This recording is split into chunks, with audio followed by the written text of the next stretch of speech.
The black CEO goes undercover at her dealership. Client calls security, then regrets everything. A powerful woman's identity is hidden beneath casual clothes as she walks through her own business unrecognized. What happens next will shake the foundations of prejudice and privilege. Before we begin, make sure to subscribe to the channel and comment where you're watching from.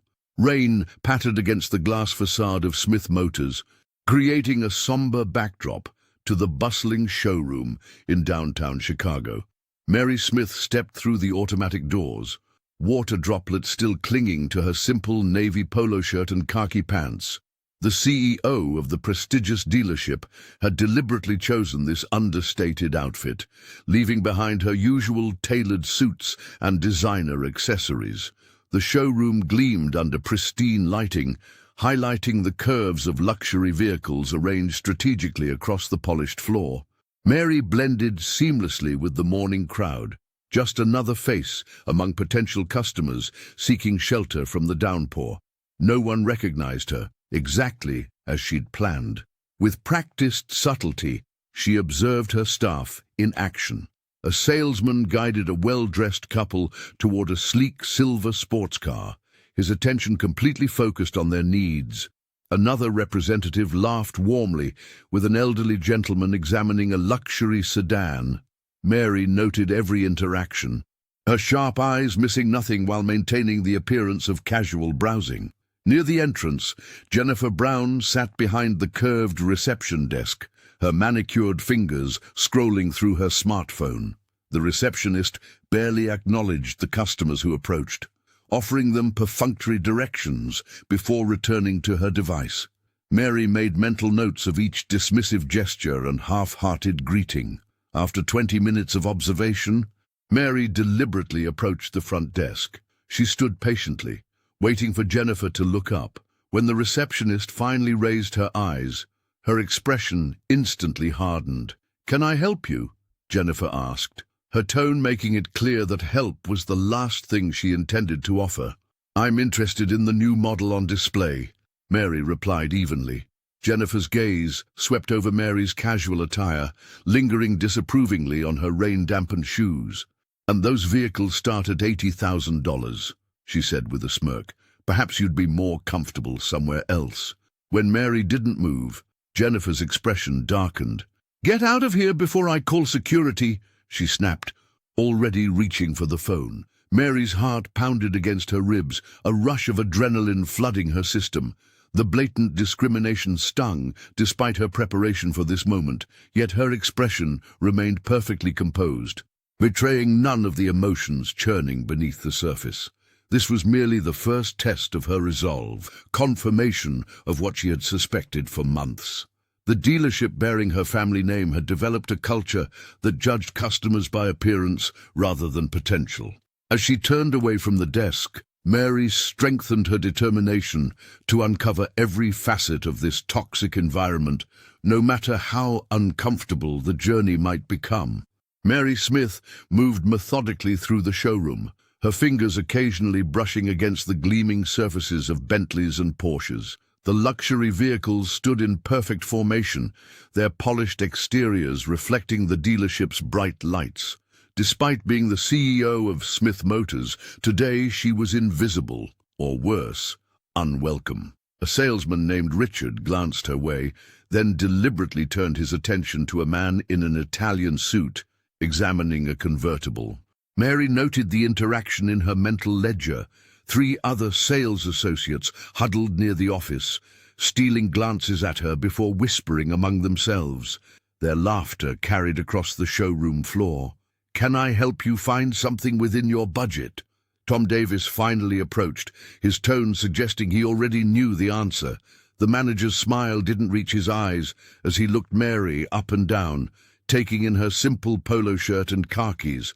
"But I'm interested in the new S-Class," she replied evenly. Tom's eyebrows rose slightly. "That starts at $110,000.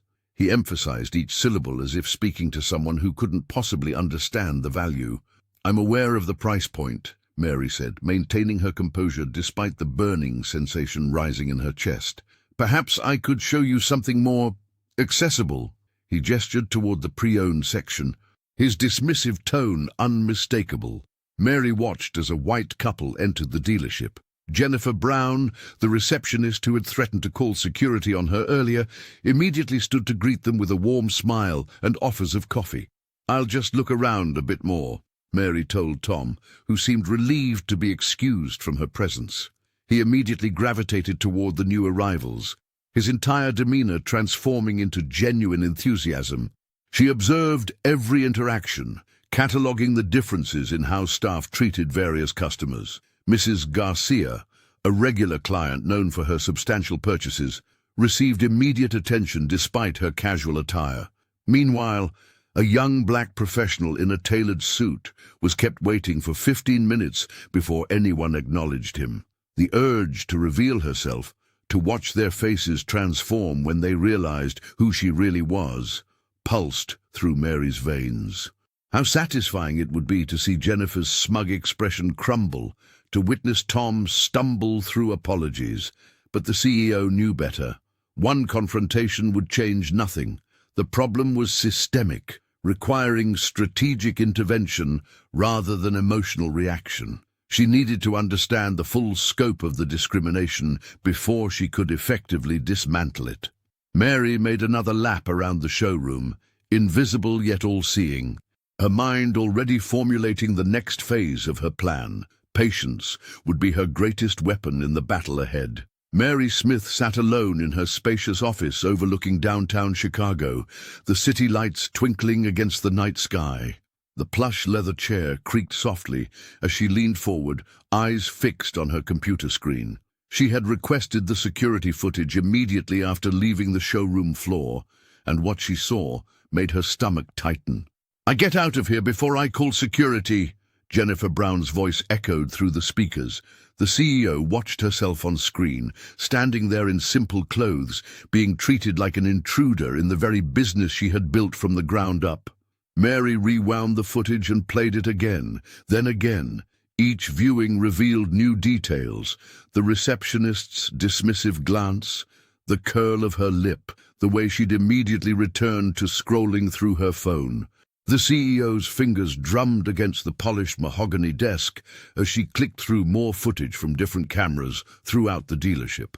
The pattern was unmistakable.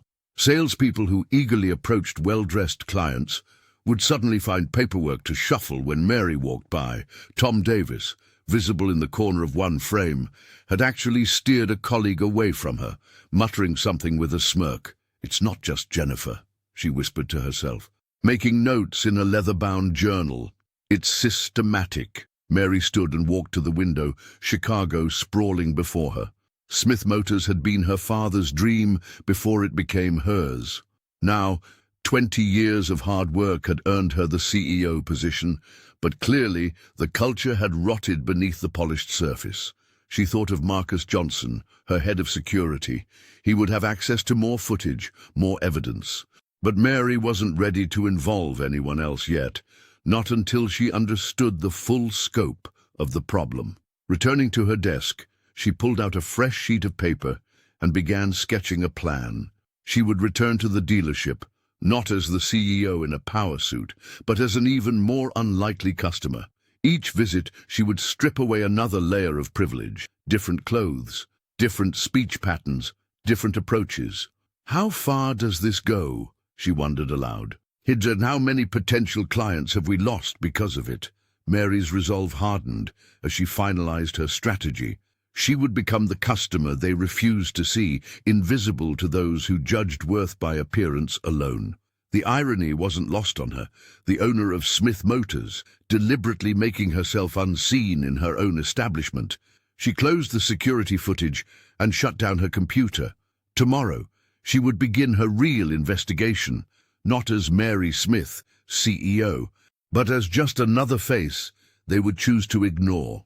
The following week, Mary Smith returned to her dealership with renewed purpose. She had traded her designer wardrobe for a faded sweatshirt and worn jeans, clothing that made her virtually invisible to her own staff. The CEO of Smith Motors pushed through the glass doors, her heart racing despite her outward calm. "Look who's back," whispered a salesman to his colleague as Mary passed. She caught the words clearly but pretended not to hear, moving deeper into the showroom where a stunning new sedan gleamed under carefully positioned lights. Jennifer Brown glanced up from the reception desk, rolling her eyes before returning to her computer screen. "Another time waster," she muttered, loud enough for nearby customers to hear.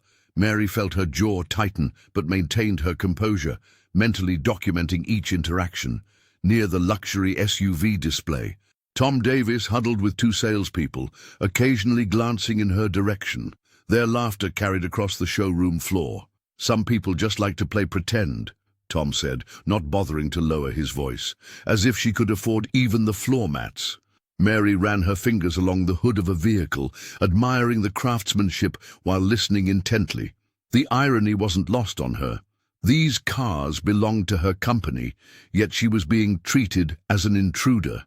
Each dismissive glance and whispered joke only strengthened her resolve. She approached a young man arranging brochures, Sarah Johnson, according to her name tag. The intern smiled politely, the only genuine acknowledgement Mary had received all day. "Could I get some information about financing?" Mary asked. Sarah began to respond, but Tom quickly intercepted. "I'll handle this," he told the intern, before turning to Mary with a practiced smile that didn't reach his eyes. "And our financing options start at excellent credit scores. Perhaps you'd be more comfortable at our used car lot across town." The anger building inside Mary threatened to boil over. The discrimination wasn't subtle. It was blatant and apparently standard practice. She thanked Tom with forced politeness and continued her observations, noting how differently other customers were treated. From a corner, Marcus Johnson watched the interactions with narrowed eyes. The head of security seemed to be taking mental notes of his own, his expression unreadable. By the time Mary left the dealership, she had filled her mental ledger with dozens of incidents, evidence of a culture that needed complete transformation. With each visit, the pattern became clearer, more undeniable. She would return again tomorrow and the day after, gathering proof until no one could dispute the toxic environment festering within Smith Motors. What troubled her most wasn't the disrespect toward herself, but the realization that countless genuine customers had likely experienced the same treatment and simply never returned. Sarah Johnson had only been at Smith Motors for 3 weeks. Fresh out of college with a journalism degree, the young intern was eager to learn the ropes of corporate communications. That Wednesday afternoon, she was organizing brochures near the back of the showroom when she noticed a familiar face, the same woman in casual clothes who had been visiting the dealership repeatedly. Sarah watched as the woman approached Richard, one of the senior salespeople. The intern's phone was already in her hand as she recorded a quick video for the dealership's social media account. What she captured instead made her blood run cold. "I'm interested in the new sedan," Mary Smith said politely, gesturing toward the vehicle. Richard glanced at her plain polo shirt and khaki pants, then deliberately turned away. "These cars aren't really for everyone," he said loudly enough for others to hear. "Maybe try the used lot down the street." Mary's expression remained composed, but Sarah could see the hurt flash briefly in her eyes. The intern's finger hovered over the delete button, but something stopped her. This wasn't right, and she knew it. That evening, alone in her small apartment, Sarah replayed the video. The more she watched, the angrier she became. Without overthinking it, she uploaded the clip to her personal social media account with a simple caption: "Is this how luxury car dealerships treat potential customers in 2023? By midnight, her phone wouldn't stop buzzing.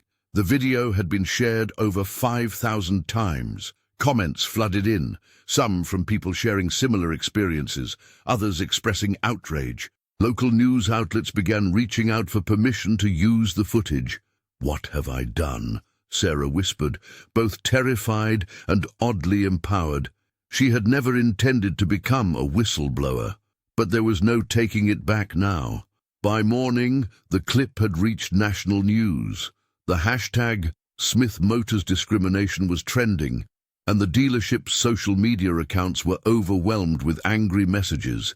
Sarah watched as the internet dissected every second of the interaction, identifying Mary as someone who appeared multiple times in the background of the dealership's own promotional posts. The intern arrived at work early, her stomach in knots. Security guards stood at the entrance, and employees huddled in small groups, whispering nervously.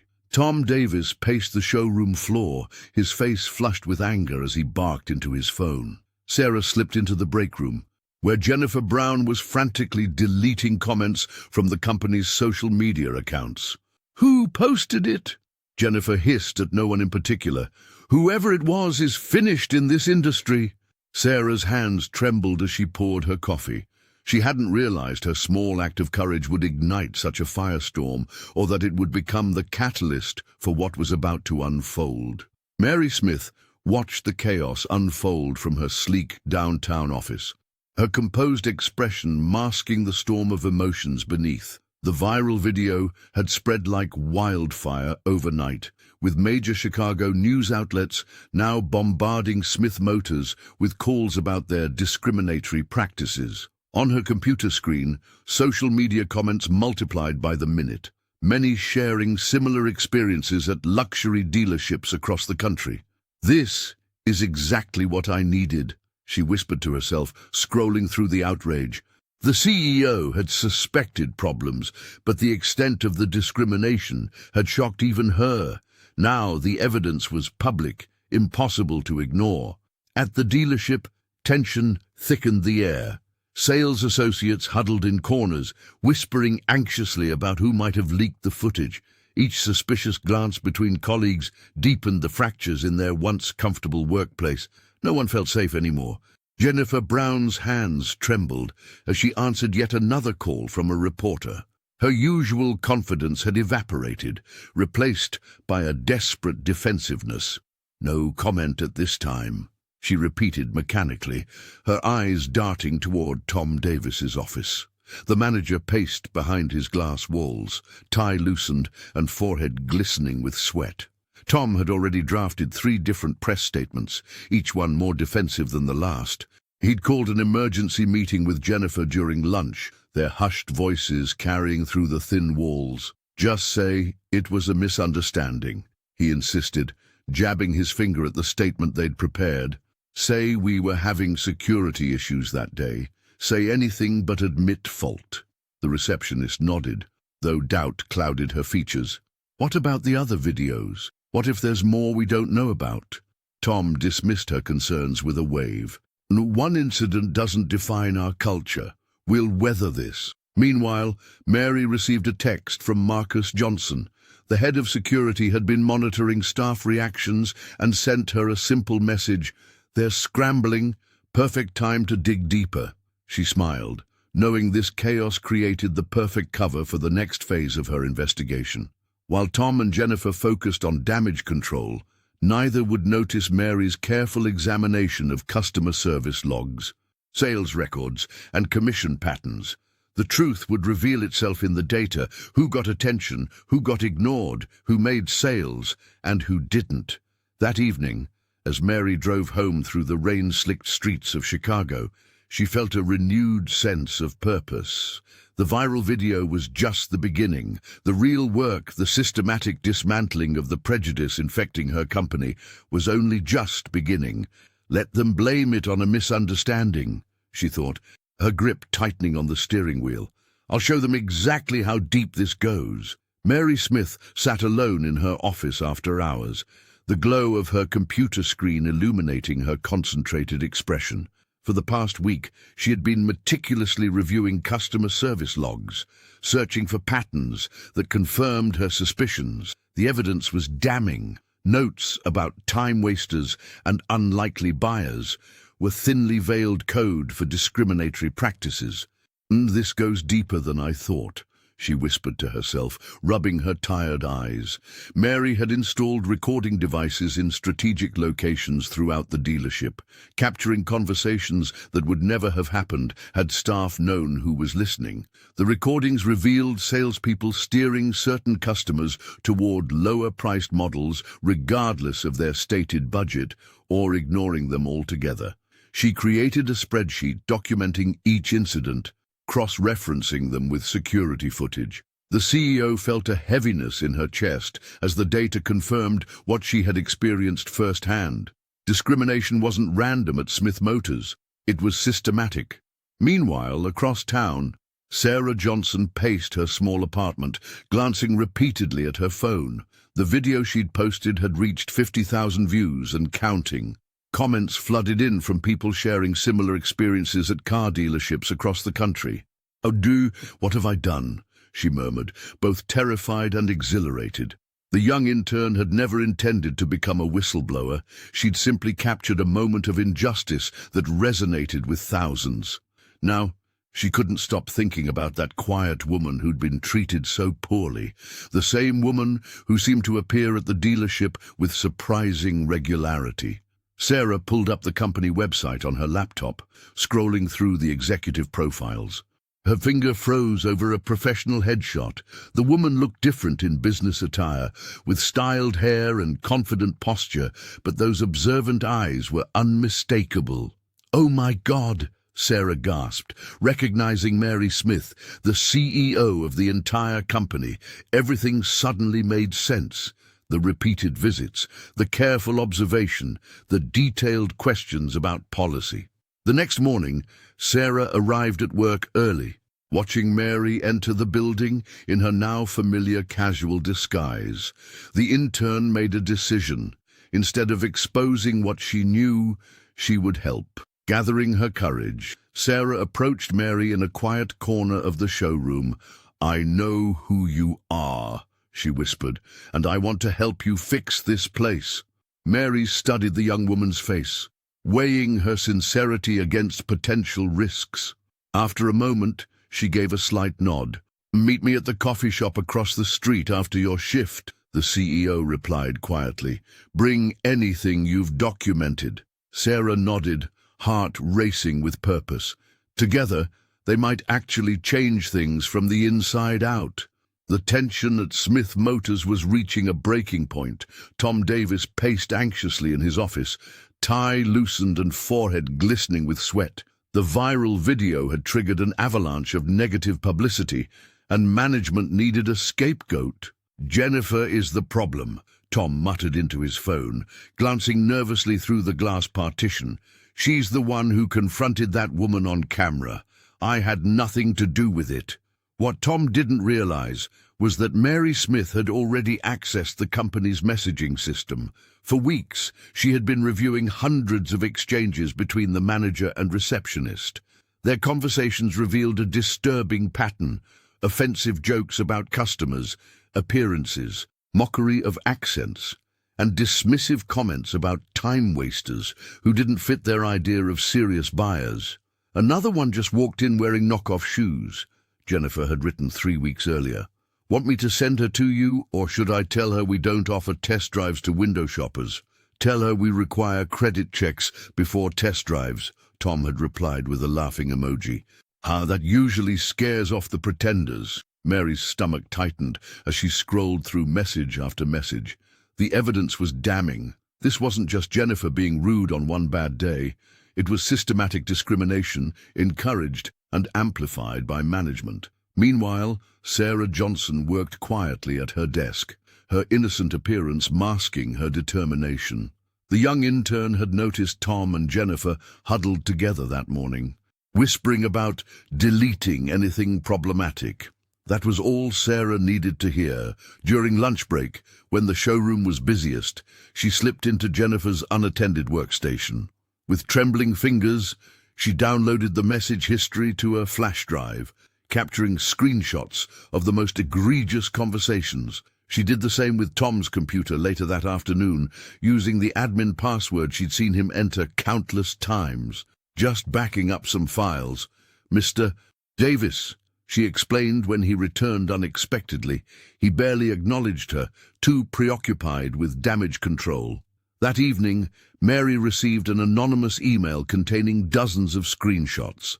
She recognized Sarah's work immediately. The intern's attention to detail was impeccable. Each message was time-stamped and organized chronologically, creating an undeniable timeline of discrimination. Mary smiled grimly as she added these new documents to her growing file. The walls were indeed closing in on Tom and Jennifer. Their attempts to blame each other would soon collapse under the weight of their shared misconduct. What they didn't yet understand was that their jobs weren't the only things at stake. Mary was planning something much bigger than mere terminations. She was preparing to transform the entire culture of Smith Motors, starting with those who had created the toxic environment in the first place. The dealership's doors swung open as Elena Garcia, a silver-haired woman in her 60s wearing a tailored navy suit, strode purposefully into Smith Motors. Known for purchasing a new luxury vehicle every 2 years, Mrs. Garcia commanded respect wherever she went. Today, however, she witnessed something that stopped her in her tracks. Jennifer Brown was stationed at her usual spot, scrolling through her phone when Mary Smith approached the reception desk. The receptionist barely looked up before dismissing Mary with a cold wave of her hand. "I already told you people we don't offer test drives without appointments. Maybe try the budget dealership down the street." Mrs. Garcia's eyebrows shot up. She had been coming to this establishment for over a decade and had never seen such blatant disrespect. What shocked her even more was how composed Mary remained, simply nodding and stepping back rather than defending herself. Excuse me," Mrs. Garcia called out, her voice cutting through the showroom chatter. Heads turned as she approached the reception desk. "Is this how you treat potential customers now?" Jennifer straightened immediately, her expression shifting to a practiced smile. "Mrs. Garcia, so lovely to see you again. Your new vehicle is ready whenever—" "I'm not interested in pleasantries," the older woman interrupted. "I just witnessed how you treated this lady, and I find it absolutely appalling." The showroom fell silent. Tom Davis emerged from his office, sensing trouble. "Mrs. Garcia, is everything all right?" "No, everything is not all right," she replied, her voice rising. "I've spent hundreds of thousands of dollars here over the years because I believed Smith Motors stood for excellence in all aspects. Clearly, I was mistaken." Tom's face paled. "There must be some misunderstanding. The only misunderstanding, Mrs. Garcia continued, is that you believe this behavior is acceptable. I won't spend another dollar at an establishment that judges people based on appearance." She turned to Mary. "I apologize for how you've been treated." Mary nodded appreciatively, maintaining her cover while carefully observing the panic spreading across the staff's faces. Mrs. Garcia wasn't finished. "I know at least 6 other clients who would be horrified to learn about this. Perhaps they should take their business elsewhere too." The threat of lost revenue sent visible shockwaves through the showroom. Sales associates exchanged nervous glances while Tom frantically tried to salvage the situation. Jennifer shrunk behind her desk, suddenly aware of the consequences of her actions. As Mrs. Garcia departed with a promise to reconsider her loyalty to Smith Motors, Mary caught Marcus Johnson's knowing look from across the room. The head of security gave her an almost imperceptible nod. The tide was beginning to turn. From his security station, Marcus Johnson watched the drama unfold on multiple monitors. The head of security had spent years observing people's behavior at Smith Motors, but something about the woman in the plain clothes caught his attention differently. Marcus recognized that determined look in Mary Smith's eyes, the careful observation, the mental note-taking, the controlled reactions to blatant disrespect. He had worn that same expression countless times throughout his life when facing discrimination. For 3 weeks, Marcus had been tracking Mary's movements through the dealership. At first, he thought she might be casing the place, but her pattern was different. She wasn't looking at security measures or exits. She was watching people, especially the staff. When he saw Jennifer Brown dismiss her for the 3rd time without even offering assistance, something clicked in his mind. "She's testing them," Marcus muttered to himself, leaning closer to the screen.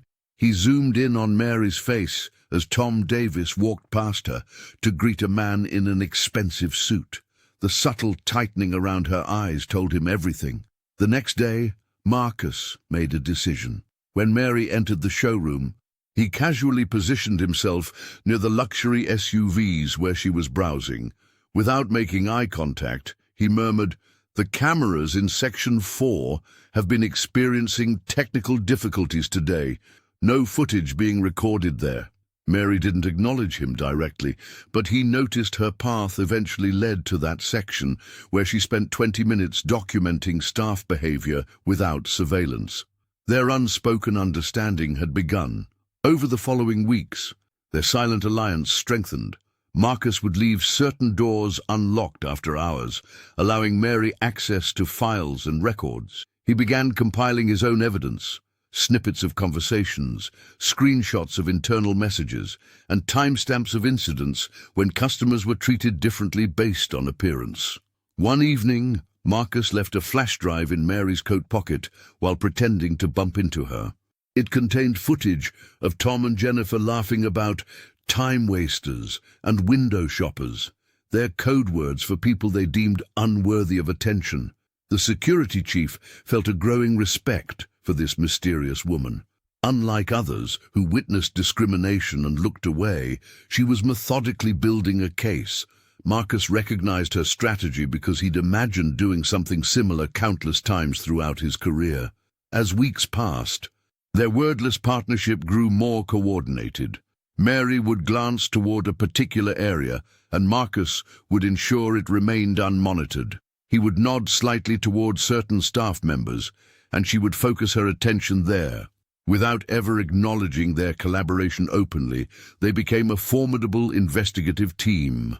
The truth about Smith Motors was coming to light, one carefully documented incident at a time.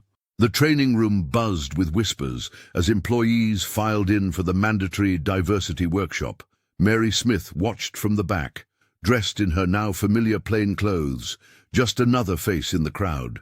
4 months into her undercover operation, she had orchestrated this program through HR channels, careful to maintain her anonymity. Another corporate box to check. Tom Davis muttered loudly enough for everyone to hear as he slouched into a chair. The manager's disdain was palpable as he scrolled through his phone, barely glancing at the presentation materials. "I've got actual sales targets to meet," he continued, earning scattered chuckles from his allies.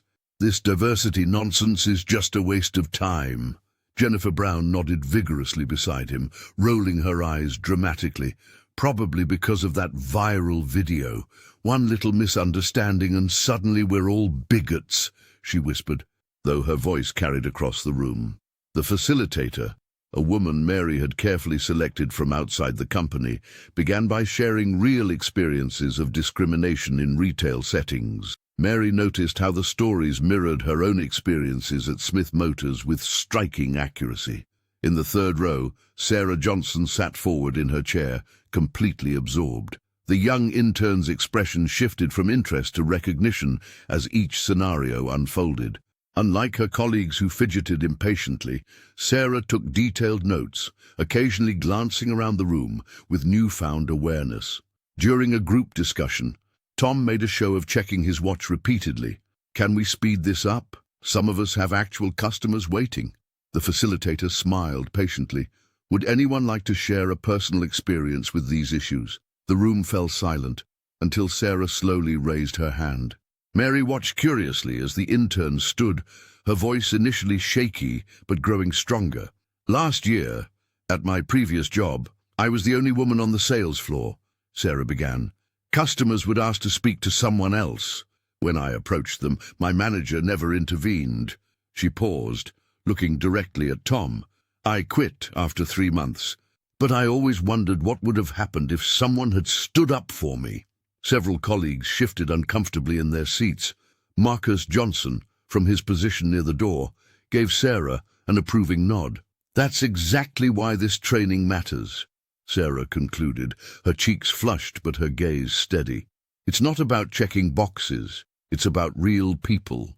As the session ended, Mary noticed small clusters of employees lingering, engaged in genuine conversation. Sarah had sparked something unexpected, a moment of authentic reflection. Even as Tom and Jennifer hurried out, dismissing the entire exercise, Mary saw the first tiny cracks in the foundation of indifference she'd been working to break. The morning news vans lined up outside Smith Motors like vultures circling prey.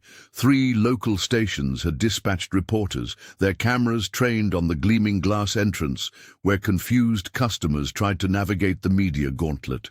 Inside, the tension was palpable as employees whispered behind counters and pretended to be busy with paperwork. Mary Smith watched it all unfold from behind a display of brochures, noting how the salespeople avoided eye contact with anyone who resembled her.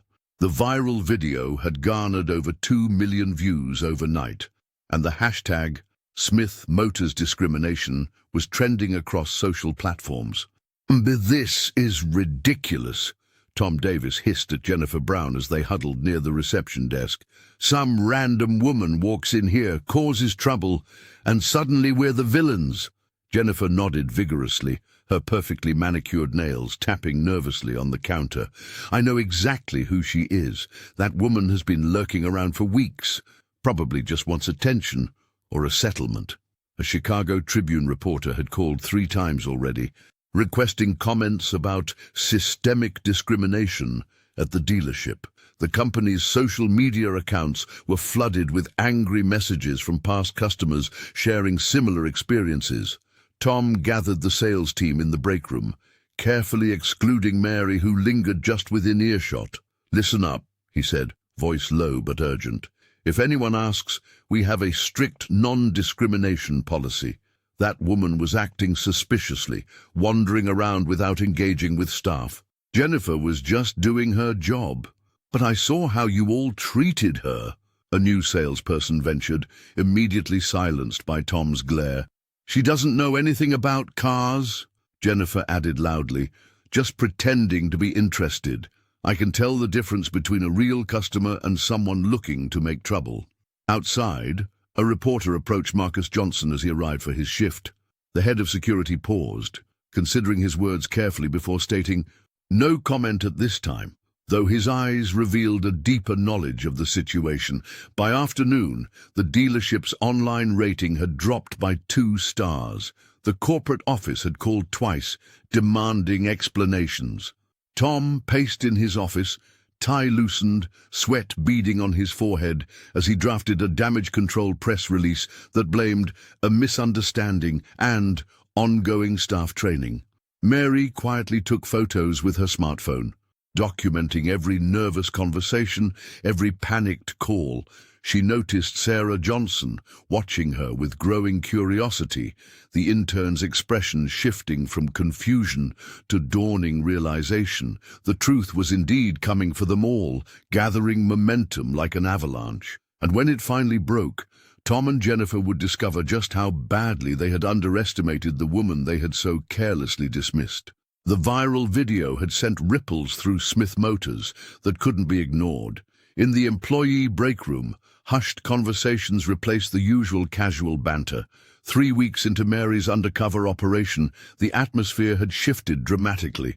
David Chen, a salesman who had been with the company for 5 years, approached Mary as she examined a luxury sedan's features. His normally confident demeanor had given way to something more hesitant. "I wanted to apologize for how I've treated you," he said, his voice low.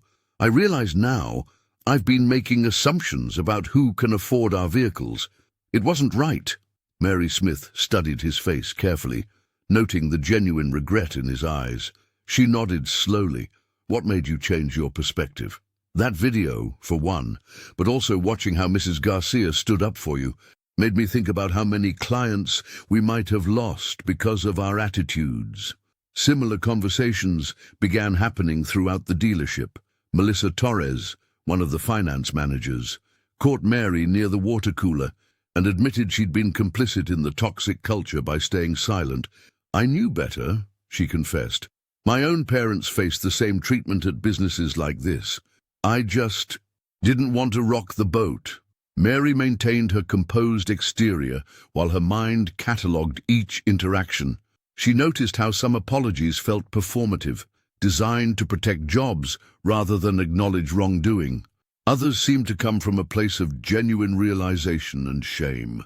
Recognizing the problem is only the first step, she told a group of 3 employees who had gathered around her. What matters is what happens tomorrow. And the day after that, Marcus Johnson observed these exchanges from his security desk, exchanging knowing glances with Mary when their eyes met across the showroom.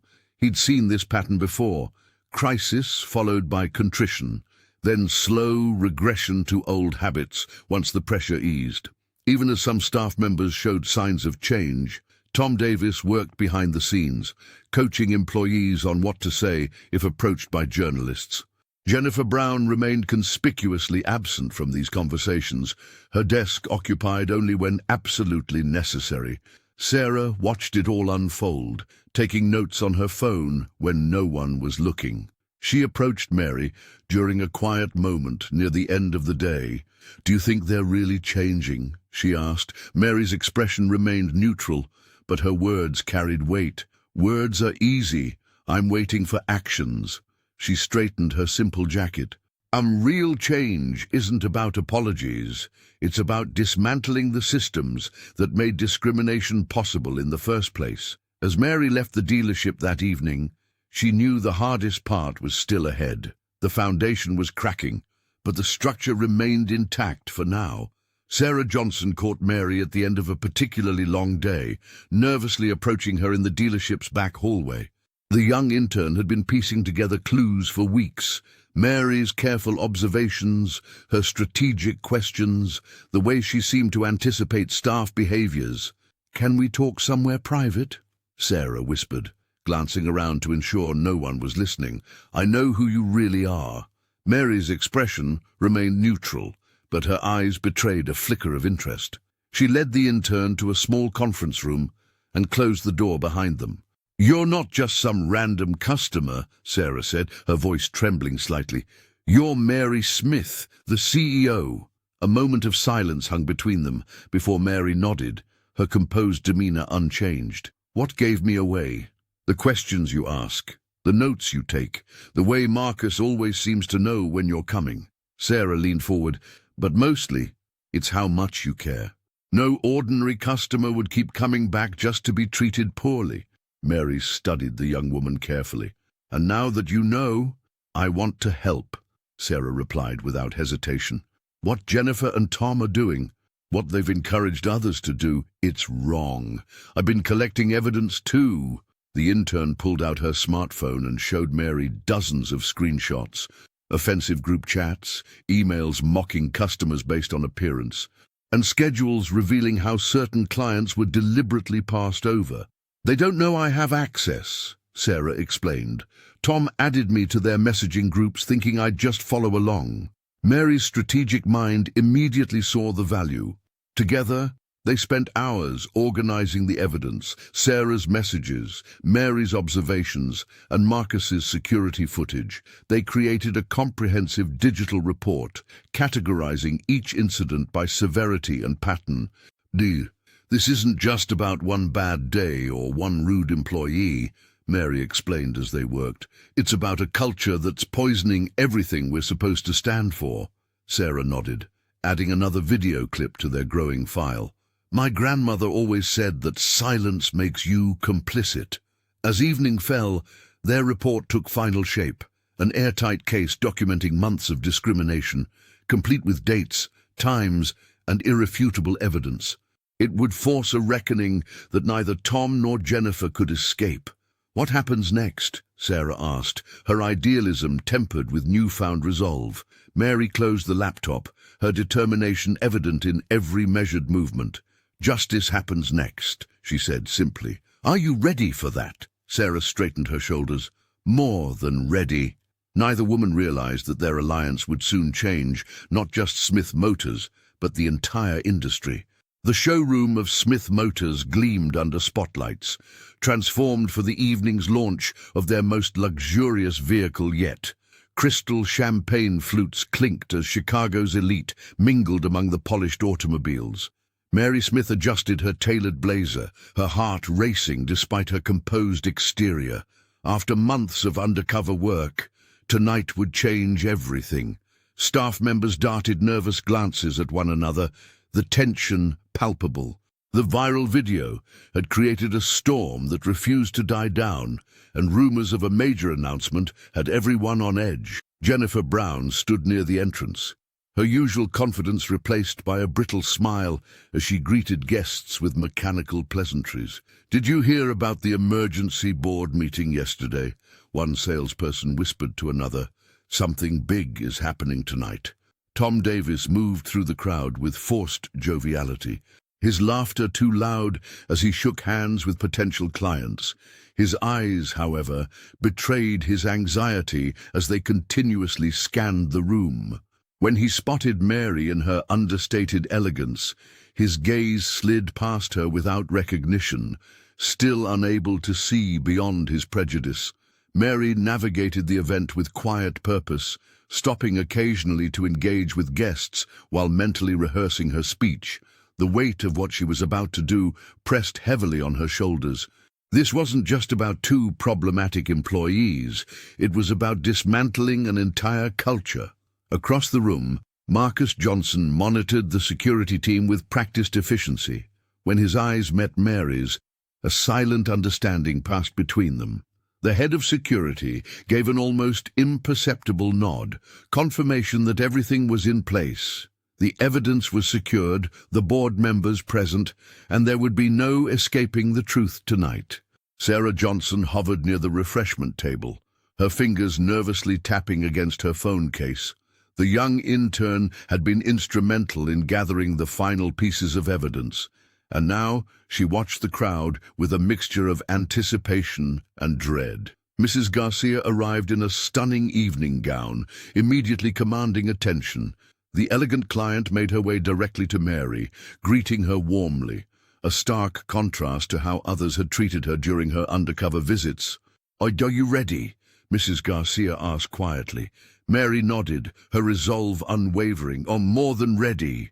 The countdown to the vehicle unveiling began, and staff members took their positions. Tom stepped toward the stage, straightening his tie with false confidence. He had no idea that in minutes his carefully constructed facade would crumble before everyone's eyes. Mary took a deep breath and moved toward the stage. Tonight, Smith Motors would never be the same again. The spotlights gleamed across the polished hoods of luxury vehicles as Tom Davis strutted onto the stage. The dealership manager adjusted his tie with practiced confidence, addressing the crowd of potential clients and industry partners gathered for the new model launch. "At Smith Motors, we pride ourselves on our commitment to diversity and inclusion," Tom announced, his voice dripping with false sincerity. "We welcome all customers, regardless of background." From the back of the room, Mary Smith moved forward with deliberate steps. The crowd parted instinctively before her, sensing something momentous about to unfold. She ascended the steps to the stage, her presence immediately commanding attention despite her understated attire. Tom's smile faltered as she approached the microphone. "Good evening," Mary said, her voice steady and clear. "For those who don't know me, I'm Mary Smith, CEO and owner of Smith Motors." A collective gasp rippled through the audience. Jennifer Brown, standing near the front row, went pale. The receptionist's hand flew to her mouth in horror as recognition dawned. "For the past 4 months, I've been visiting my own dealership as an ordinary customer," Mary continued, making eye contact with various staff members whose expressions ranged from confusion to dawning dread. "What I discovered was deeply troubling." She gestured to Marcus Johnson, who activated the large screen behind them. The viral video that Sarah had captured began to play, Jennifer dismissing Mary, salespeople ignoring her, Tom laughing at her expense. "This is not an isolated incident," the CEO stated, her composure unshaken as she methodically presented document after document. "These are messages exchanged between management. These are customer complaints that were buried. These are security recordings showing differential treatment based solely on appearance." The evidence was damning and irrefutable. Several clients in the audience shifted uncomfortably, perhaps recognizing similar experiences of their own. Mrs. Garcia, seated in the front row, nodded with fierce approval. "I founded this company on principles of excellence and respect," Mary declared, her voice gaining strength. "Today, we begin the process of rebuilding that foundation." Tom attempted to interject, but she silenced him with a glance. The manager's face contorted with a mixture of rage and fear as he realized his career was imploding in real time. "I take full responsibility for allowing this culture to develop," Mary acknowledged, "but accountability starts now." The room fell into stunned silence. Some staff members stared at the floor in shame. Others looked at Mary with newfound respect. In that pivotal moment, with the evidence laid bare for all to witness, Smith Motors would never be the same again. "Tom Davis and Jennifer Brown are terminated, effective immediately," Mary Smith announced, her voice carrying through the stunned silence of the showroom. The CEO stood tall on the stage, her presence commanding respect that had been denied her just months before. "Their actions represent everything our company must stand against." Tom's face contorted with rage. "You can't do this! I've been with Smith Motors for 12 years!" "And for 12 years, you've fostered a culture of discrimination," Mary replied evenly. "The evidence speaks for itself." Jennifer stepped forward, tears streaming down her face. "It was mostly Tom's idea. He told me which customers to prioritize." Mary raised her hand, silencing the receptionist. "I've seen your messages, Jennifer. Your attempts to shift blame won't work here. Both of you had countless opportunities to treat people with dignity." Security personnel appeared at either side of the stage. Marcus Johnson nodded subtly to Mary as his team escorted the former employees toward the exit. The head of security's face remained professional, but his eyes held satisfaction as justice unfolded. Mary turned her attention to Sarah Johnson, who stood nervously at the edge of the crowd. "Would Sarah please join me on stage?" The young intern made her way forward, her steps hesitant but determined. Whispers followed her progress through the assembled staff and clients. "This young woman showed extraordinary courage," Mary explained, placing a hand on Sarah's shoulder. "When she witnessed discrimination, she didn't look away. She documented it. She spoke up. These are the qualities we need in our society." Mary reached for an envelope on the podium. "Smith Motors is establishing a scholarship for investigative journalism at Northwestern University. Sarah will be its first recipient. A full ride to pursue her education and continue shining light on injustice." Sarah's eyes widened in disbelief. I don't know what to say." "You've said enough through your actions," Mary replied warmly. Applause erupted through the showroom. Mrs. Garcia, standing in the front row, nodded approvingly, her elegant posture radiating satisfaction. As the clapping subsided, Mary's expression grew serious again. "Let me be clear. What happened today isn't about performance or publicity. This is about integrity, about keeping promises to our community and to ourselves." She surveyed the room, making eye contact with as many people as possible. "The changes we implement moving forward will be substantial and non-negotiable. Some will find them uncomfortable, others will embrace them. But all of us will be held to the same standard of respect and dignity." The CEO's words hung in the air, a promise and a warning intertwined. Justice isn't a one-time event, it's a daily commitment. And at Smith Motors, that commitment starts now. The morning after the dramatic reveal, Mary Smith called an emergency board meeting at Smith Motors headquarters. Seated at the head of the polished mahogany table, she faced the 12 franchise owners who operated dealerships across the Midwest. Their expressions ranged from curiosity to outright hostility. "What happened at our flagship location wasn't isolated," Mary stated, her voice steady as she distributed folders containing her findings. "Our internal audit revealed similar patterns at 8 other locations." The room erupted in defensive protests, but she raised her hand for silence. The CEO had spent weeks preparing for this moment, anticipating every argument they might raise. Effective immediately, all Smith Motors dealerships must achieve a minimum 40% staffing from underrepresented backgrounds within 18 months. or forfeit their franchise agreements. A heavy silence fell over the room before Charles Wilson, their longest-standing franchise owner, slammed his fist on the table. "This is business suicide. You can't force diversity quotas on us." Mary leaned forward. "This isn't about quotas, Charles. It's about addressing a systemic problem that's costing us millions in lost sales and damaging our reputation." She projected a series of graphs on the wall screen, showing how dealerships with more diverse staff consistently outperformed those without. The numbers spoke volumes. Customer satisfaction scores were 23% higher, and sales conversions 37% stronger. "These aren't just statistics," she continued. They represent real people who walked away because they didn't feel welcome."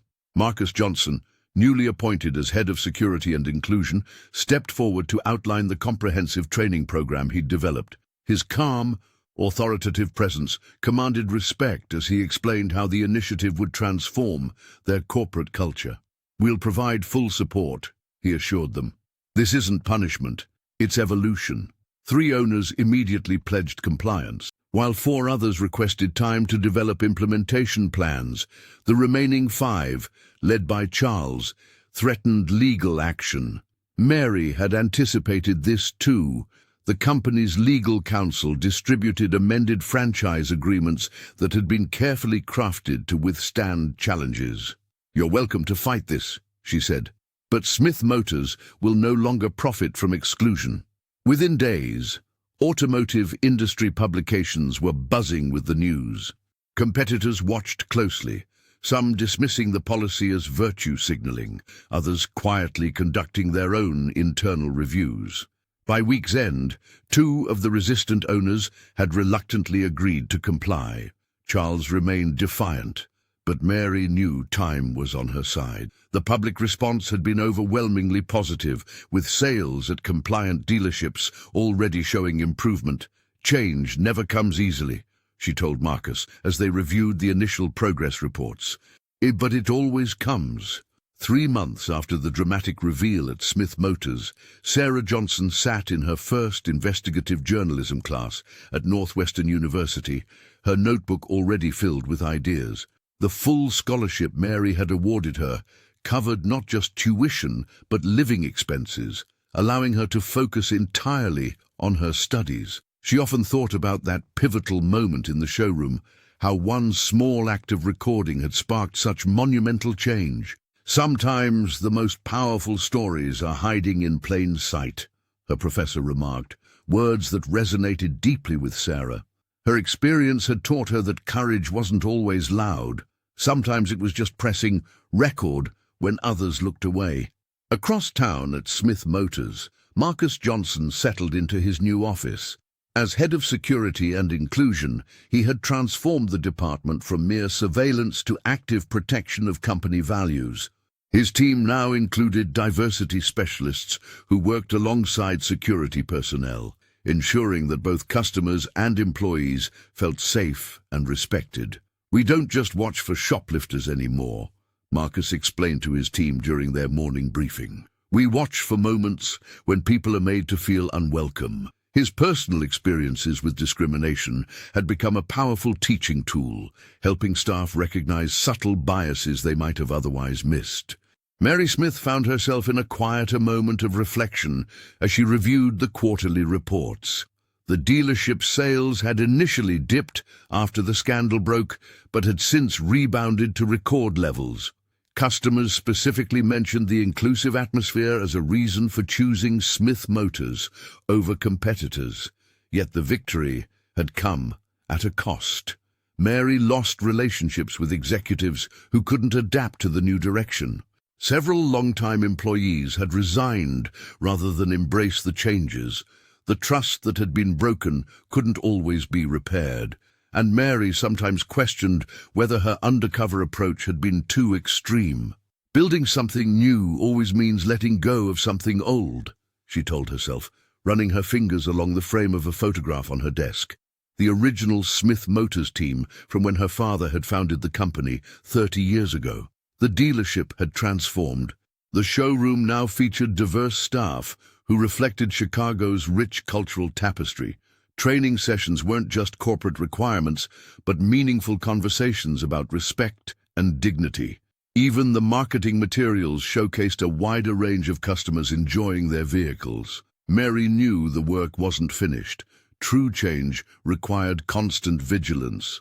But as she looked out over the bustling showroom floor, she felt a quiet pride in the foundation they had built. Stronger, more inclusive, and finally worthy of the legacy her father had intended. 6 months after the revelation, Smith Motors had become a case study in corporate transformation. The Chicago flagship showroom bustled with diverse staff and clients, creating an atmosphere of genuine inclusivity that had increased sales by 30%. Industry publications featured the dealership's journey from scandal to success story, with several competitors quietly implementing similar policies. Mary Smith stood by the floor-to-ceiling windows, watching her vision unfold. The CEO adjusted her blazer, remembering the simple polo shirt and khakis she'd worn during those undercover days. The memory still stung, but she channeled that pain into purpose. "Quarterly numbers are in," Sarah Johnson announced, tablet in hand. The former intern had declined the journalism scholarship, instead accepting Mary's offer to head the newly created Ethics and Inclusion Department. "Customer satisfaction is at 97%, Mary nodded, pride evident in her eyes. "And the franchise compliance? 89% of locations have met the 40% diversity requirement. The remaining dealerships have implementation plans approved for next quarter." Across the showroom, Marcus Johnson was training new security personnel. His promotion to head of security and inclusion had transformed the department from mere surveillance to active guardianship of the company's values. He caught Mary's gaze and gave a subtle nod of acknowledgement, their silent communication unchanged since those early days of alliance. "Mrs. Garcia called," Sarah added. "She's referring 3 more clients our way. Says she's proud to be associated with a business that stands for something." The elegant customer had become Smith Motors' most vocal advocate, hosting gatherings where she shared her first-hand account of witnessing the transformation. Her influence had brought in dozens of high-net-worth clients who valued integrity alongside luxury. Not everyone had embraced the change. Jennifer Brown and Tom Davis had filed wrongful termination lawsuits, which quietly disappeared when faced with the mountain of evidence against them. Industry insiders reported they struggled to find comparable positions, their reputations permanently tarnished. Mary walked the showroom floor, greeting staff by name. The atmosphere had transformed from tense to vibrant. A young black woman was helping a customer select a vehicle, receiving the same respect that had been denied to Mary months earlier. "We're not finished," Mary told Sarah as they returned to her office. "This is just one company in one industry." Sarah smiled. "But it's a start, and people are watching." Mary touched the framed news article on her wall, the viral video that had started it all. The fight for equality would never truly end, but Smith Motors stood as proof that confronting injustice required courage, strategy, and the willingness to risk everything. One person's determination had created ripples that continued to spread, changing hearts and minds, one interaction at a time.